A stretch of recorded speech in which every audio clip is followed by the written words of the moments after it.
Ever have a day that starts with sunshine and coffee, then flips into a nightmare you didn't see coming? That was our day. One moment, my wife and I were strolling through Riverside Park, holding hands, chatting about baby names and summer plans.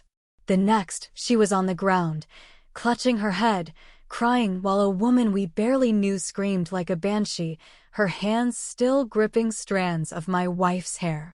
3 minutes later, my brother, a Marine fresh off deployment, sprinted across the grass and tackled that woman so hard it shook Cedar Grove. But let me take you back to where this began. Our neighborhood in Cedar Grove, Colorado, looks perfect, tree-lined streets, matching mailboxes, but it's chaotic beneath. The Homeowners Association acts like a royal court, and at its center was Patricia Wells, the HOA president. Blonde, fake smile, sunglasses perched like a crown, she patrolled with a clipboard as if Cedar Grove were a military base, not a community of families. We avoided her. My wife Sophie is the kindest soul, baking cookies for neighbors, volunteering at the Bright Paws shelter, remembering everyone's birthdays.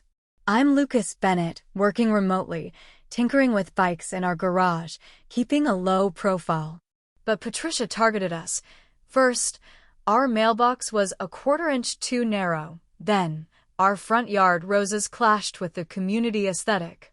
Last fall, she fined us for offensive Halloween decorations, a fake spiderweb, and a talking skeleton that spooked her dog.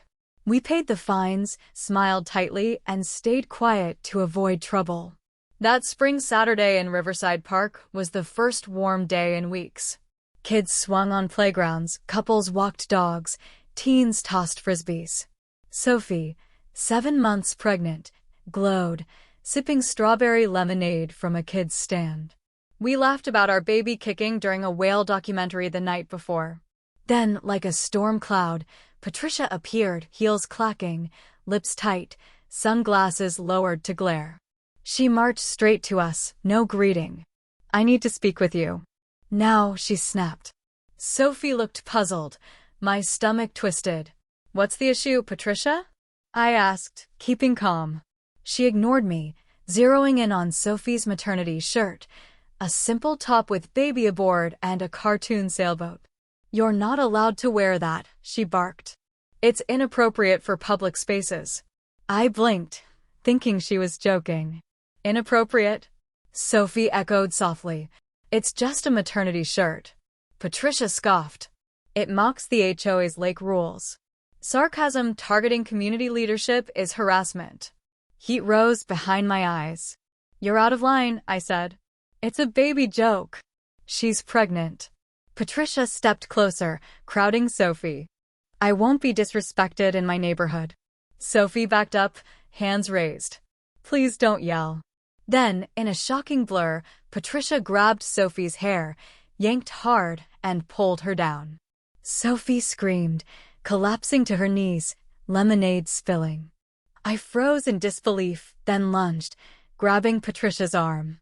"Let her go," I yelled. People stood, some recording on phones. Kids stopped playing. Dogs barked. Patricia screeched, "She's harassing me." "Assault." Sophie sobbed, hand on her head, belly heaving with panic. I didn't know whether to call 911, help Sophie, or stop Patricia from running. Then a shout cut through, "Get away from her." My brother Jake charged across the park like a freight train. Jake, a U.S. Marine, 3 tours in, doesn't tolerate anyone hurting family, especially Sophie, who sends him monthly care packages and knitted him a scarf he still wears.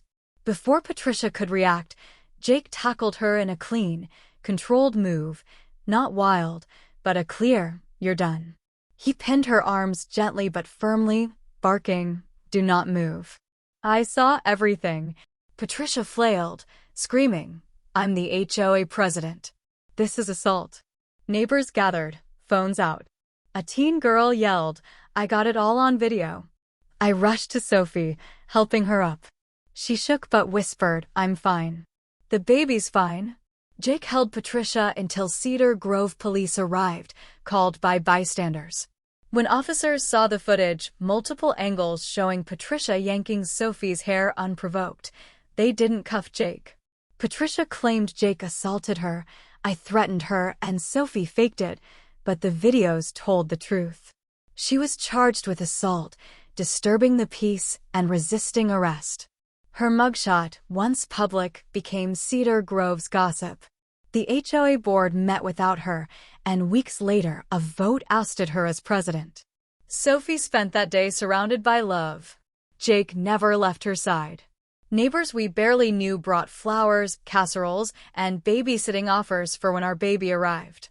2 months later, our daughter Lily was born, and Jake, Uncle Jake, was the first to hold her after us, cradling her gently, a stark contrast to his park tackle. That park moment could have ended worse, but it taught me something. Battles don't always come announced, sometimes they charge in, sunglasses first.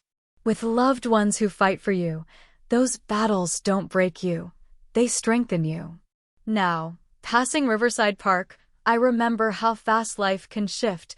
1 minute you're sipping strawberry lemonade, the next you're lifting your pregnant wife off the grass, while your Marine brother becomes a one-man justice squad.